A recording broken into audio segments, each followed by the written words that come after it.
तो एपिसोड 1132। पिछले एपिसोड में हमने देखा था कि जब गिनी एक मिशन पर थी तब उसे एक सेलेस्टियल ड्रैगन ने किडनैप कर लिया था और ये खबर ड्रैगन तक पहुंच चुकी थी। लेकिन आगे बढ़ने से पहले अगर आपने पहले वाले एपिसोड्स या फिर चैप्टर्स नहीं देखे हैं तो हमारे चैनल पर आपको वो सारे के सारे मिल जाएंगे। मैंने डिस्क्रिप्शन में उनका लिंक भी दे दिया है, वहां से आप उन्हें डायरेक्टली डाउनलोड कर सकते हैं। तो बढ़ते हैं एपिसोड 1132 की तरफ। गिनी की खबर सुनते ही सारे लोग हैरान हो चुके थे। किसी को समझ नहीं आ रहा था कि आखिर करे तो करे क्या। कुमा इवांको से कहता है कि मैं वहां उसे बचाने जाऊंगा। कुमा बहुत गुस्से में है, उसके मन में सिर्फ और सिर्फ बदले की भावना है। इवांको उससे बहुत रोकने की कोशिश करता है, लेकिन उस तक पहुंचने से पहले ही कुमा अपनी एबिलिटी से अपने आप को ही टेलीपोर्ट कर लेता है और सीधा साउथ ब्लू की तरफ जाता है जहां पर गिनी है। लेकिन कुछ समय पहले उन्हें ट्रांसपॉन्डर स्नेल पर एक खबर मिल चुकी थी कि सेलेस्टियल ड्रैगन्स की नजर गिनी पर थी और उन्होंने उसे अपनी वाइफ भी बना लिया था। वैसे देखा जाए तो यहाँ पर बहुत सारे डायलॉग स्किप कर दिए गए हैं। एक्चुअली मांगा में ये बताया गया है कि गिनी को एक टेस्ट सब्जेक्ट माना गया था, उस पर बहुत ज्यादा टेस्ट किए गए थे और उसके साथ ही वो भी किया गया जो सिम्बा मूवी में दिखाया गया था। माफ करना, मैं वो वर्ड नहीं यूज कर सकता। कुमा को ये सुनकर बहुत गुस्सा आ रहा था। उसने उस जगह पर बहुत डिस्ट्रैक्शन फैलाया और बहुत सारे सिपाहियों को मार गिराया और रिवॉल्यूशनरी आर्मी वो लड़ाई 3 साल के बाद जीती है। मतलब समझ रहे हो, गिनी उनके पास 3 साल से किडनैप थी। उसके साथ उन लोगों ने बहुत कुछ किया था, मैं बता नहीं सकता भाई। वो लोग वॉर तो जीत गए लेकिन गिनी को नहीं बचा सके। और अब इस सब के 2 साल के बाद गिनी अपनी बेटी को लेकर अपने गांव लौटती है। वो बेटी मतलब अपनी बोनी। वैसे भाई हम इस सीन में देख सकते हैं कि उसकी बॉडी के साथ उन्होंने कितने ज्यादा एक्सपेरिमेंट्स किए होंगे। इसी वजह से उसे एक बहुत बड़ी बीमारी हो चुकी थी और गांव में अपने घर यानी कि चर्च में जाकर वो ड्रैगन के यहाँ कॉल लगाते हैं। सभी लोग उसकी आवाज़ सुनकर बहुत खुश हो जाते हैं। गिनी उनसे कहती है, कुमाची मैं घर लौट आई, लेकिन मैं बीमार हूँ, इसी वजह से उन्होंने मुझे वहाँ से निकाल दिया। अब सेलेस्टियल ड्रैगन्स को मेरी कोई ज़रूरत नहीं है। कुमा उससे कहता है, लेकिन तुम हो कहाँ और बीमार से तुम्हारा क्या मतलब है?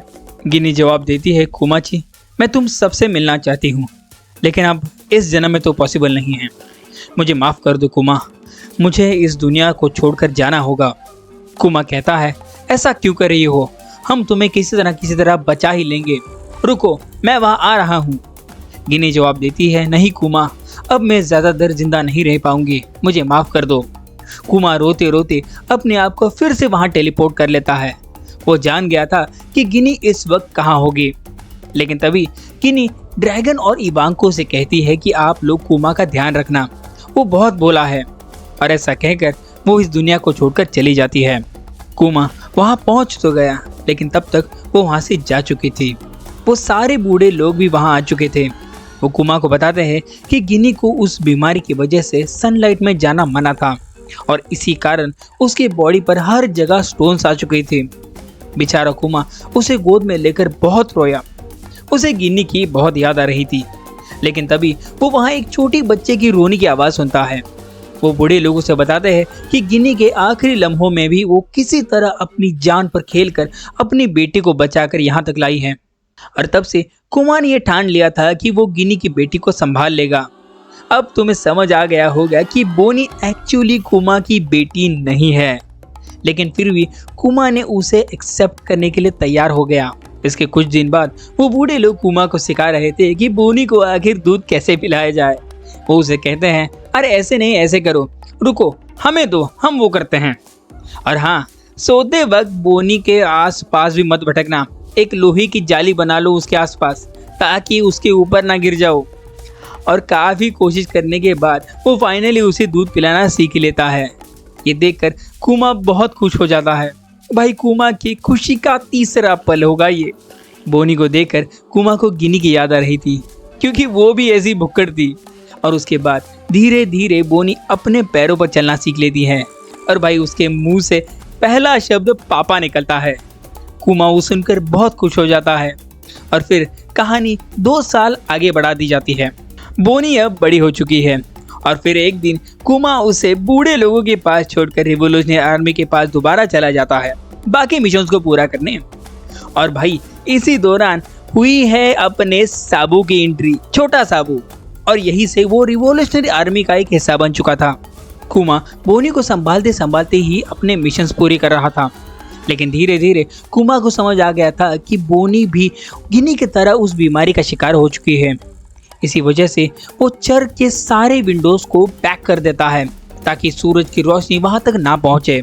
कुमा ये खबर उसके गांव वालों तक पहुंचा देता है और कहता है जल्द से जल्द किसी डॉक्टर को बुलाओ। बहुत सारे डॉक्टर्स उसे देखकर ये कहते थे कि हमें इस बीमारी के बारे में कुछ नहीं पता। और उसके बाद कुमा ये खबर ड्रैगन और इवांको तक पहुंचा देता है।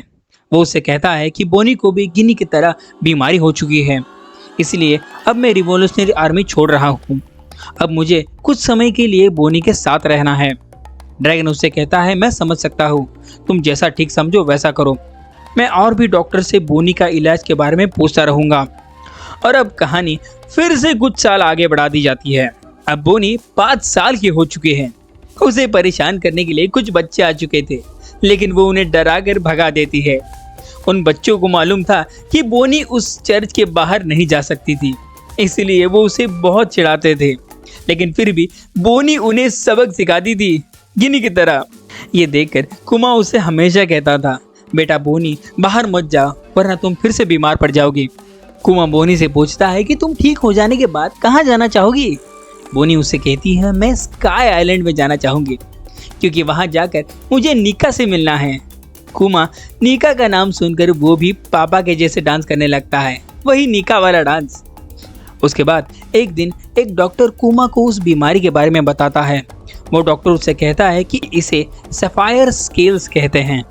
मैंने ऐसे बहुत रेयर देखे हैं केसेस जिसमें आप सूरज या चांद की रोशनी में बाहर नहीं निकल सकते, लेकिन अगर तुमने उसे बाहर जाने से रोका भी तब भी वो बीमारी आगे बढ़ती ही रहेगी। इस बीमारी का अब तक कोई इलाज नहीं है। बोनी के पास सिर्फ और सिर्फ 5 साल बचे हैं जीने के लिए। वो अपने 10वें बर्थडे पर इस दुनिया को छोड़कर चली जाएगी। कुमा ये सुनकर बहुत दुखी हो गया था। एक के बाद एक करीबी लोग उसे छोड़कर ही जा रहे थे, लेकिन तभी बोनी चुपके से उसकी बातें सुन लेती है। वो कुमा से कहती है मैंने सुना, क्या कहा आपने? मेरे 10वें बर्थडे पर क्या होगा पापा? कुमा उससे कहता है कि तुम तब तक ठीक हो जाओगी। ये सुनकर बोनी बहुत खुश हो जाती है। वो कहती है क्या इसके बाद मैं आपके साथ घूमने जा सकती हूँ? कुमा रोते रोते कहता है जरूर बेटा। लेकिन उसके 1 साल बाद उनके राजा ने दोबारा लोगों को बंदी बनाकर उनको गुलामों की तरह काम करवाना शुरू कर दिया था।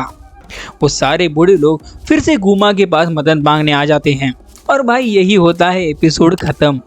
और अगर वीडियो यहाँ तक देखी हो तो चैनल को एक लाइक और सब्सक्राइब करते जाना ताकि अगला एपिसोड ना मिस कर सको।